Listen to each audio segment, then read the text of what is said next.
Job don't always go perfect, and it has its frustrations. The other day, I ordered Nardo and Jirisan to go around, find anything that needed to be chipped off or prepared for skim coating and for roof coating up here on top, and just preparing, chipping any slag that fell down below, you know, and all. And they said they were done and they moved on. And today I come up here to power wash this thing off and to prepare to start putting coating, and it wasn't done. In fact, it was not hardly done at all. And as I started looking, I see them more and more. They just rushed through it. So I had to stop everything I was doing again. We're having to clean up again. And see all that debris. That's because that was stuff he just knocked loose. I need this thing clean and prepared. We're gonna get on back here to power washing off this roof. I'm gonna work up here in the sun and do that. And they are working on putting the roof forms up on that little CR restroom from yesterday. So let me get back busy here. The ranting and the raving is now concluded.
Old generator, I just fired it up. I should have videoed it, camera was right there. But old Joel's right here, he can tell you. We hadn't started that since last year, right? And I just started on the first pull, didn't I? Pulled it, I set the decompress, and then gave it that one good pull, fired right up, boy. Fired right up. I bet I could do it again. Pull it a little bit and get that decompress stay down.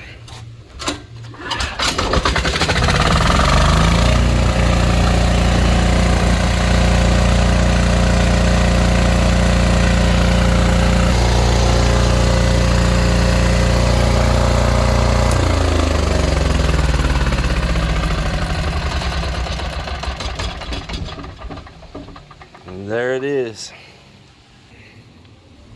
I've got Joel kind of floating out a edge around up in these corners so it don't hold water before we come through here and seal this rooftop right here.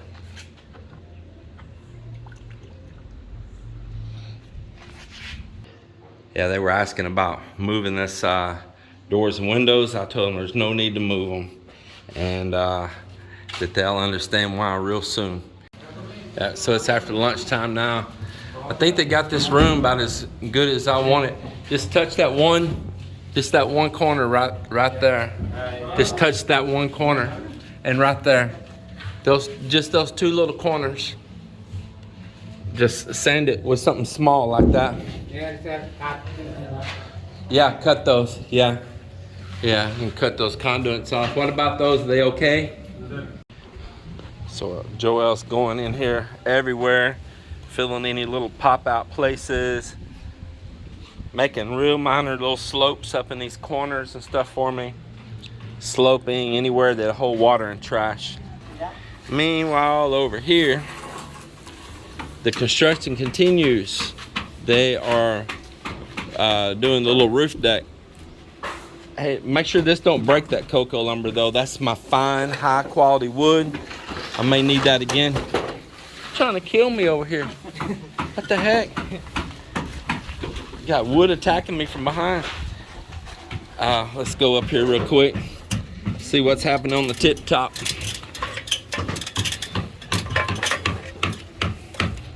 It's looking really good. Now, this is a fine example while we're up here, and excuse the not so great work right here. They are literally at the last of this build, scraping together anything they can for usable sheets of plywood to do this room. I mean, I'm telling you, they are. So don't beat them up that this ain't their finest work, because it's not. They are making do with what we can find. And anyway, I want to give an example here for right here, for instance. If you're building a small single-story home, you do not need a bunch of columns and beams and all if you're building a small single-story home. Say if you were just going to build a wood frame or metal frame roof over the top and put your little old metal roof on it, or a nipper roof or anything, all you need to do is just pour to the top like this. And even if you're going to pour a concrete floor and the span's not too great, all you need to do is deck it and put your steel.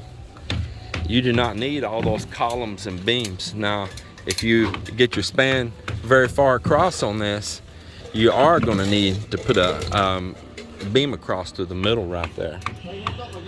I hate to spout off any specs on this YouTube channel because I don't want any liability. Because that way, if you do something wrong, you don't come back on me saying, hey, well, old James over at Texas Filipino said to put the columns at this and the beams at this. I'm going to leave all that to your own judgment and with your local architect and engineer. But I'm telling you, these walls are a load-bearing wall 100% all the way around. You don't have to be building all those beams. For instance, that window right there, if that was a hollow block wall, they would have had to pour a beam over the top right there. But because we did solid cast concrete, we didn't have to build hollow block up to that point, make a form, and pour a beam over the top of the window, or that window, or anywhere else. That room right there is a fine example of building a single story right there. Just imagine that right there was just poured as a house on the ground right there. Man, you could cast that up so fast and have you a complete home so quick, just like you see right there with that. Yep.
So I stopped Bonbon from his work here right now.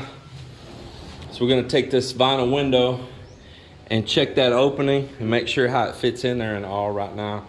So it's gonna be the first one to get fitted in on this house since we did the first floor with the guest room. So let's just see how this goes. I'm gonna set up over here and we're gonna try to do a dry foot. I think we'll take it outside, Bon.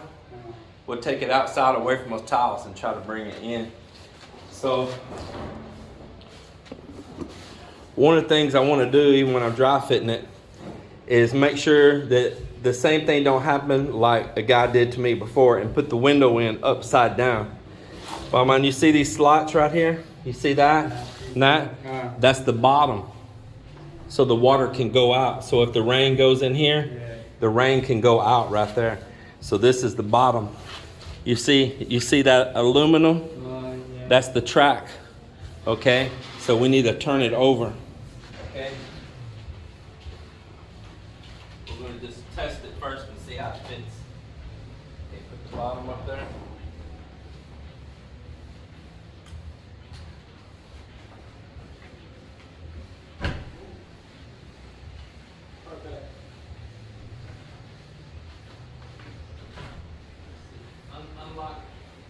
Unlock the window.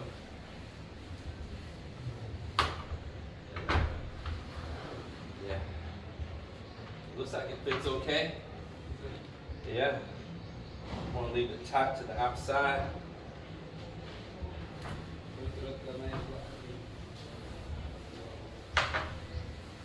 I'm going to leave it. Maybe I'm going to leave like 1/4, about maybe 1/4 of an inch. Like that, so I can put a caulk, a sealant.